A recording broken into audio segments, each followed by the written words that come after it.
কালীগঞ্জ বিধানসভার উপনির্বাচনে শেষ দিনের ভোট প্রচারে তৃণমূল প্রার্থীর সমর্থনে তৃণমূল নেত্রী সায়নী ঘোষ।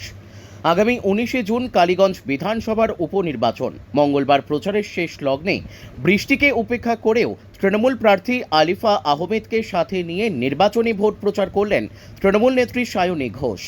মানুষের কাছে গিয়ে শুনলেন তাদের অভাব অভিযোগ। সায়নী ঘোষের দাবি, এই বিধানসভার যে অসম্পূর্ণ কাজ রয়ে গেছে সেগুলো সম্পূর্ণ করাটাই একমাত্র লক্ষ্য আলিফা আহমেদের। সবাই আশীর্বাদ করুন ঘরের মেয়ে যাতে বিপুল ভোটে জয়যুক্ত হতে পারে। বিজেপির বক্তব্য শুনলেও এক কান দিয়ে অন্য কান থেকে বার করে দেয়। কাজে বিজেপির ব্যাপারে বেশি কথা বলা মানে বিজেপিকে বেশি ফুটেছে। আমরা সেই সব এখানে করতে আসছি। আমরা বিগত ৮ ঘন্টা ধরে রাস্তায় রয়েছি। সাধারণ মানুষের যে স্বতঃস্ফূর্ত সমর্থন,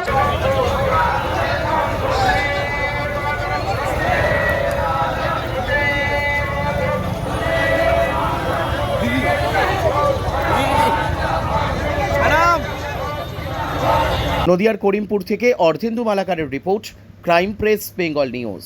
তোমার আমার সকলেরই একটাই পছন্দ, মাদার্স চয়েস।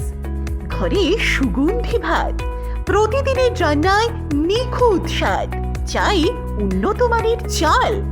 তাহলে আর দেরি কেন? আজই যোগাযোগ করুন ধনরাজ অ্যাগ্রো ইন্ডাস্ট্রিজ প্রাইভেট লিমিটেডে।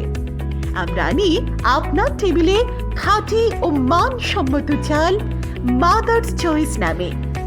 একবার ব্যবহার করুন, আর ফিরে তাকাতে হবে না। বিশ্বাসে গড়া গুণগত মানে সেরা মাদার্স চয়েস। মা যেমন চান, চাল তেমনই।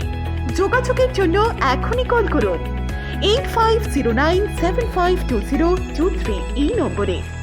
মাদার্স চয়েস শুধুই সেরা নয়, সবার প্রথম পছন্দ।